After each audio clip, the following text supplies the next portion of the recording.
Correct? Follow. Try. Besides all other things, I'm a chair of Southeast Asia.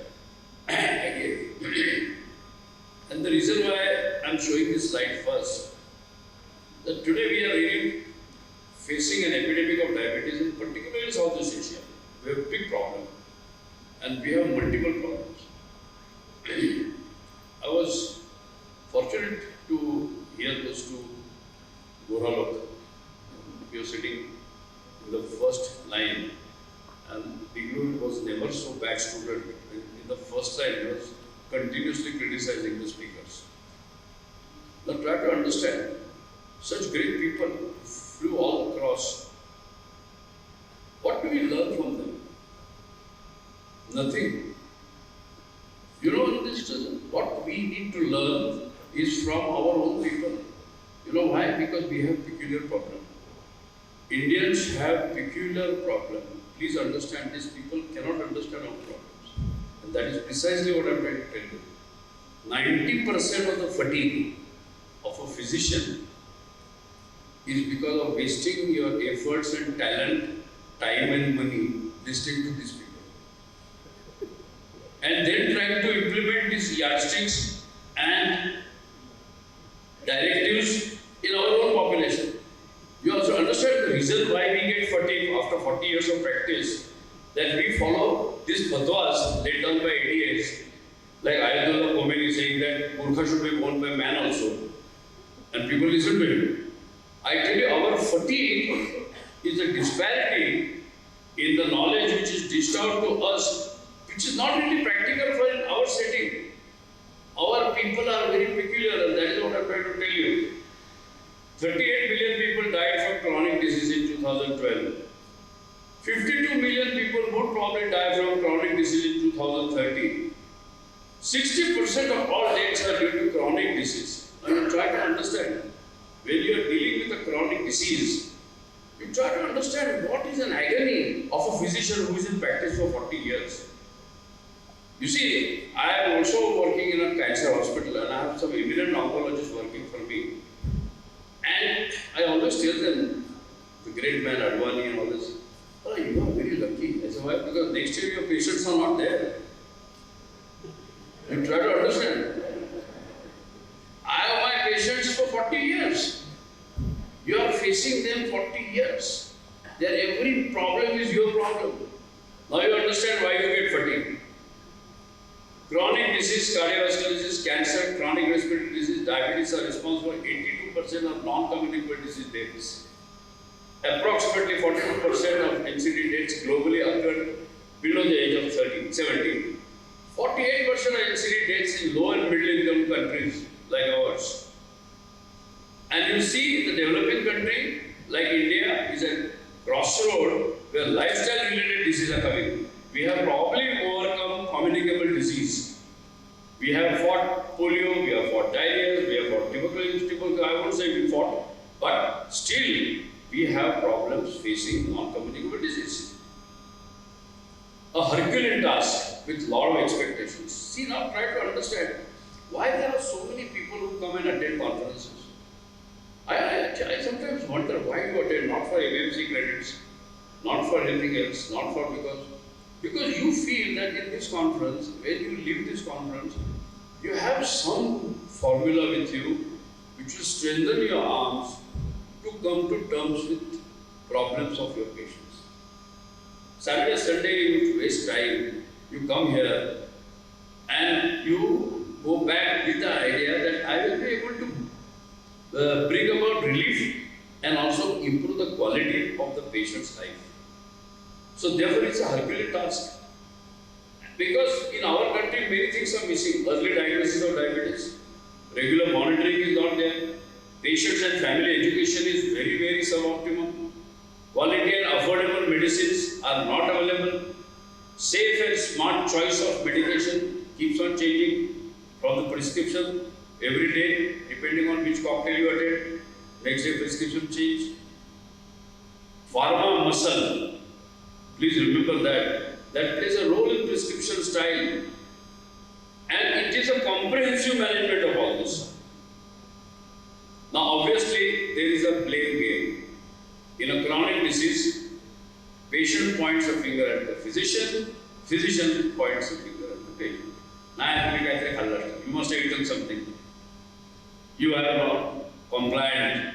Non-compliance, believe me, if you really take out the day-to-day diary of every chronic patient, every day is a non-compliance. You have to teach him to live between this non-compliance to give him a reasonable lifestyle. It's difficult. Most of our energy is spent in that. We don't want our patients to become saints. We don't want our patients to give up everything. We want them to live a good quality life, and yet we want to bring HbA1c to 7. Now this is a Herculean task. And that's why I think the physician-patient's fatigue is very much understandable. Coping with lifelong diagnosis, guilt and blame, particularly spouses. Mara, this on the table. For 30 years, if a spouse is going to look at your food, it's impossible. Guilt and blame. Feel that their life is now under constant scrutiny, continuous surveillance, CCTV, from family and friends. Inertia to start aggressive treatment like pharmacotherapy and insulin. This is the first stumbling block in our scenario. Sir, we don't want insulin. Why? I know when you start insulin, these are the last days. My grandfather started, died within 1 month. You bloody fool because your physician started it late. It's not because insulin died. Need for frequent monitoring and consultations. And most important, economic burden. I will tell you how much money is spent. And please remember one thing, leave alone. The money spent on the consultant's fee is very, very bigger. Don't go by my suit, it is borrowed by somebody else, it's not my own. Diabetologists don't make that kind of money. Psychological factors, fear and apprehension of complications, constant fear, and largely because of our doctors. We had one doctor in Raj Hospital. Now Raj Hospital is a very famous place. If you have 60 patients, you will never have 120 feet. Simple formula. Patsa minimum. So this fellow would take a round of not only patients but the relatives. देखो क्या क्या होता है. क्या घर रहेगा? At the outset, fear and apprehension of complication, which are created by the doctors. टाचा घासून मरा. One great, he knows this. He wrote a diet for the patient and said this, avoid. He was a Marwadi fellow. He said, Sahib, तुपाचं काय? तूप आता फक्त चितेवर. The ghee is only on the fire.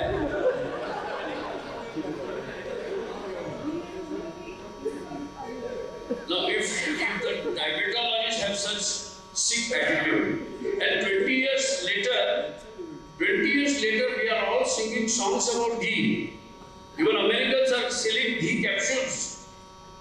See how the science changes. Negative approach to the disease created by patients and the relatives. That also is a very big patient's fatigue. Now, this is a case, Mr. Ram, 59 teacher, quite typical. Admits that he often forgets his oral drugs, insulin, sees no reason to worry about his because perception of priority is different.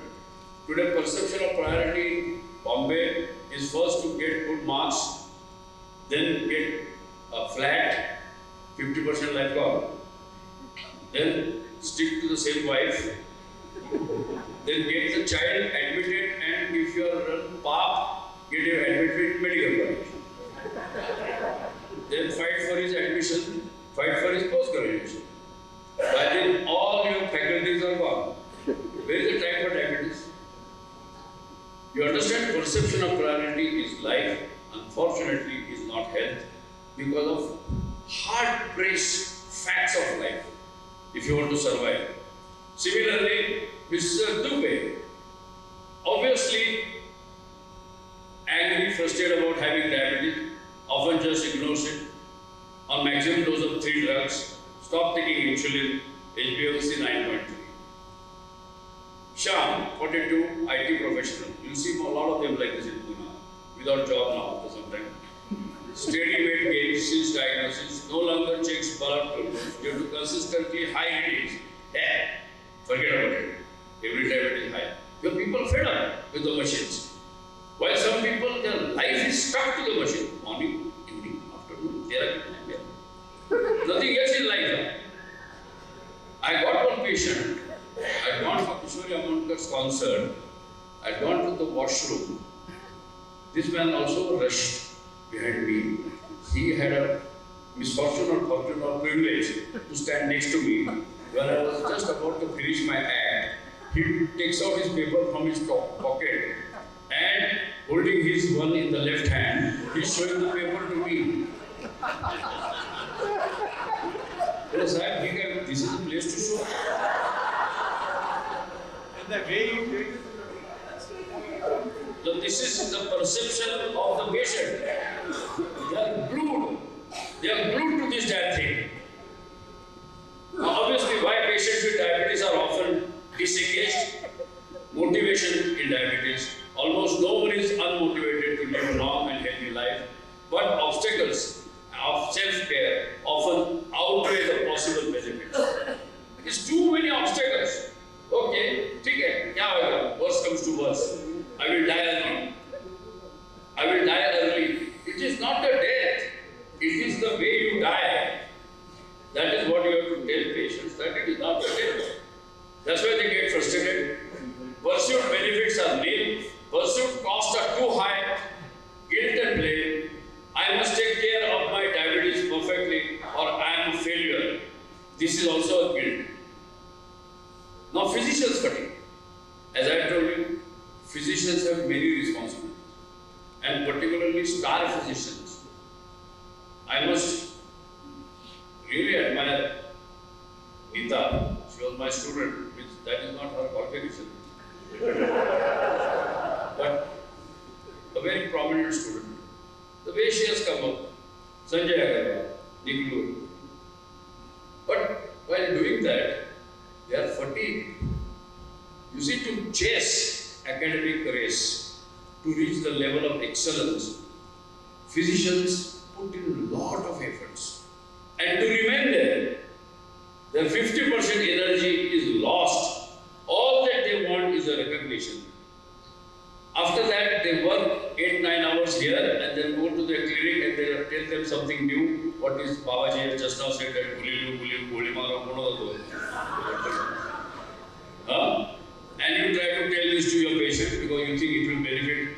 Patient will, are you sure? After 40 years of practice, if a patient asks me, are you sure? The only thing I can give him a slap on his face. That is the other reason for fatigue. Lack of appreciation and lack of respect for our knowledge, the way we have put in hard work and the way we care for them. It is not pursued by them. They think it's some kind of an order. It's not Palwati. After telling him everything good about what he should do, if you don't get a proper feedback, that causes you more fatigue. And that is why many times I like, because my best friend Panikar is next door, and many times I am very happy that many of my patients go to him, because it is always better when you become senior. Many of your patients must go to other doctors. After some time they come back to you. Sab log ek hi jaisa hai. Well, that's good.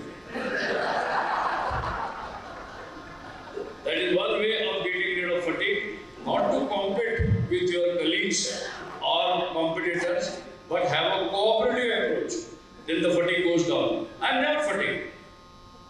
Multiple comorbidity. Now that's another problem. Diabetes is a bundle of all comorbidities. Nephropathy, retinopathy, neuropathy, vasculopathy. I tell you, the only thing I can offer him is sympathy. You see, you can't do anything. And unfortunately, as you become senior, you become a garbage bag. Only complicated patients come to you. I always tell that I am one of those unfortunate diabetologists who have a magic figure of 7. I said, Kamale, HbA1c, I said, not HbA1c. creatinine, potassium, hemoglobin, 7. These are the type of patients we deal with. Handling emergencies. Many emergencies, multiple hospital attachment, and I always tell my young people who want to have 2, 3, 4 hospital attachment, no point doing it. Have a group practice. Keeping up to date in knowledge. Such kind of conferences are important. It's very important. In fact, I'm going to write an article that after I have attended this wonderful congress, these people have taken a lot of pains in collecting what not to listen. इनसे ये सीखने का नहीं. It is very important कि ये जो गड़बड़ कर रहा है अपने के लिए क्या फायदा है इसका. So attend with a complete understanding that what this guy is saying, how much I can implement it in my practice. What is useful to my patients, that is what is going to keep you happy. Now obviously, counseling time spent during visit. So what you can do? Very simple. And I am sure all of you will agree on this one point. You cannot see 70 patients, 80 patients. But you have to make that kind of money. So you see only 20 patients, but make the same amount of money by increasing your fees. I am telling you, you are justified in increasing your fees if you are going to do spending time on patients' counseling, which is a very important advice. As somebody, I think Vansi said, we don't treat blood sugar, treat the patient. And for that, you have to spend sufficient time. Lifestyle counseling, cost analysis, compliance, updated technology, dealing with family, and alternative medicine. If somebody is finding relief, don't discourage him. Maybe after 10 years, New England Journal of Medicine will write. Today I wrote some article on Dalchini, Anup Mishra's article. My grandmother always used Dalchini Khabara Ocean. You understand? There is a truth. So if somebody is following and getting benefits, try to find out. Don't discourage him. Obviously, delayed diagnosis and hidden comorbidity can be avoided by early diagnosis. Unsatisfactory control can be made tight control. Cost analysis. Please remember, see the cost involved in our country. Total direct cost per person per annum in Indian rupees, 25,391. This is the average cost. Now, how many people can afford? If you have 3 patients in the house, finished. Children with debts, grandchildren with no property, only pathans running after them. This is a scenario in our country because nothing is funded by insurance. So that is what really causes fatigue. Spade from pocket Indian data. 80% use household income. Very tragic. Post-diabetes and diabetes. Clinical inertia in India. Poverty, pursuit, costly treatment. Lack of accessibility to health service. Inadequate follow-up, low priority, indifference, comorbid condition. Financial dependence on children, unfortunately. Father has to ask or beg, give me money for my insulin. That's the biggest tragedy in anybody's life. Doctor's perspective, clinical inertia, failure to initiate intensification. Data from United States suggests that only 70% of the patients are prescribed pharmacological therapy. Only 1/3 of these achieve hemoglobin H1C less than 7%. This is a Herculean task. Promoting patient vigilance, concordance, coming alongside patient point of view. Tell me one thing about living with diabetes that you are finding difficult. I understand you are worried, you are starting insulin. So let's start very slow. Let's try a low dose, single dose, just for a month and see what happens. This is the way your approach should be. Injection A, with the machine, no. Let us try. Let us do this. And the benefits of insulin with the patient certainly see, I should have started it long back. I'm feeling so good. After insulin, all is, in fact, it has an anti-inflammatory property, feel good factor. Insulin makes you feel fantastic. That's the way you should make patient feel. Take home message, overall burden of chronic disease is increasing. Care of chronic disease is tough for both physician as well as for patients. Promoting patient-physician concordance may ease the problem. I have to thank you for giving me this topic, because after I got this topic, I had done some reading, but I did a lot of introspection. I really went back 40 years of my practice. And I looked at my practice. In spite of success, money, fame, name, I come to one conclusion: I could have treated my patients better if I had got this topic before I started my medical career. Thank you very much.